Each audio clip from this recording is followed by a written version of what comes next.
Saying sorry doesn't actually change anything. Controversial take, I know, but let's talk about it.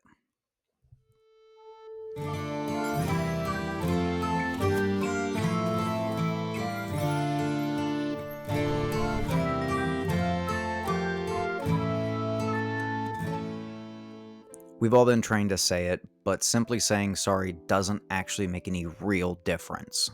Saying sorry doesn't actually fix anything. At its core, when we say sorry, we're voicing a feeling of guilt.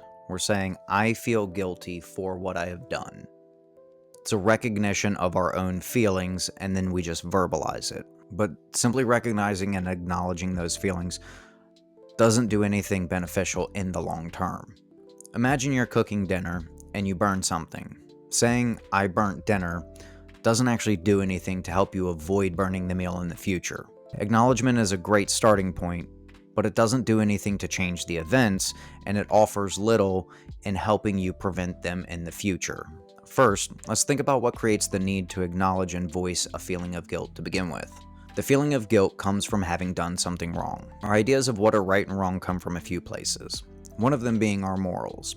Our morals are a set of do's and do nots that we hold ourselves accountable for. They give us an idea of what is good and what is bad. We tend to use these as guidelines for how to act. Morals tend to be deeply held beliefs. Second is social reinforcement.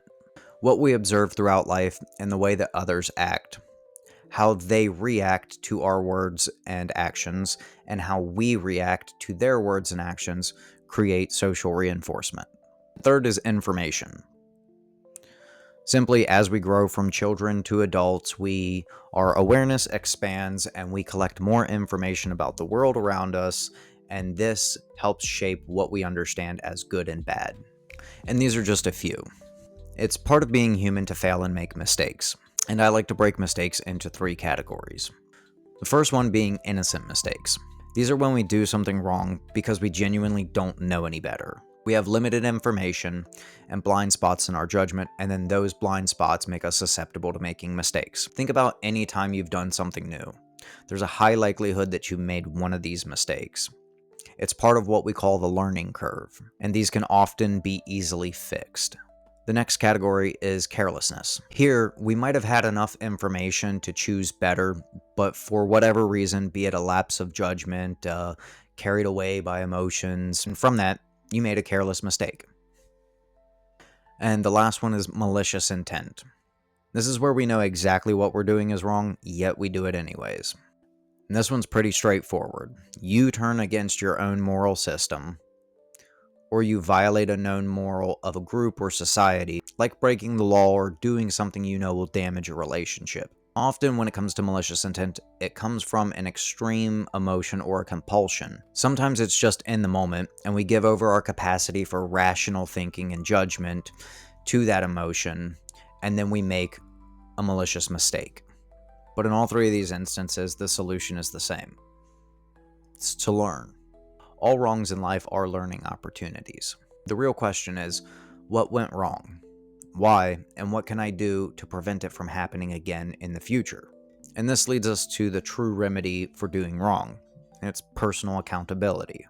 Without personal accountability, there's not really any chance to fix anything. If everything that goes wrong in life is somebody else's fault, or when we do something wrong, we refuse to acknowledge it, then we give up our agency, and with that, our ability for meaningful change. When we do wrong, whether it's innocent, careless, or malice, we know that we've done wrong. And each time we have the opportunity to take accountability. From there, we can actually begin the steps of reconciliation. If you do this consistently, you'll begin to feel a deeper sense of responsibility. And over time, this develops into integrity. And integrity is something that others can recognize just as much as we can. So the next time you do something wrong, rather than just say, I'm sorry, try this. Take some time. Reflect. Ask yourself, what went wrong? Why? And how can I avoid doing this again in the future? If you've wronged somebody else, you can just be upfront about it.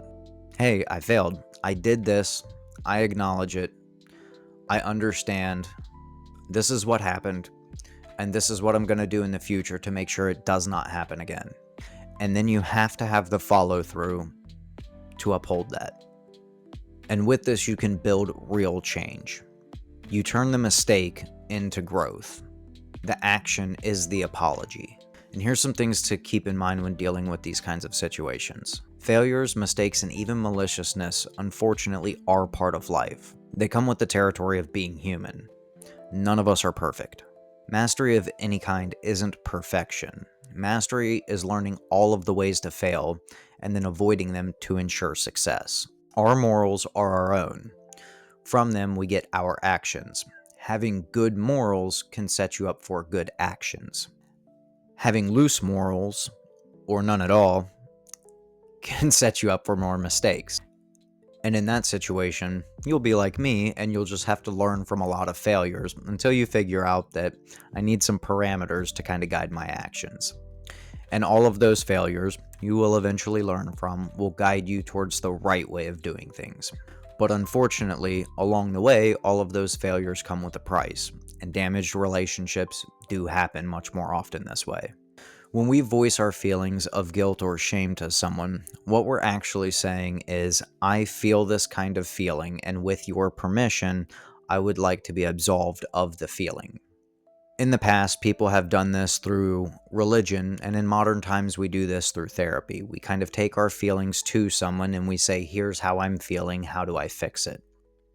Even if we try to fix a situation where we've wronged someone else, they're not required to forgive us.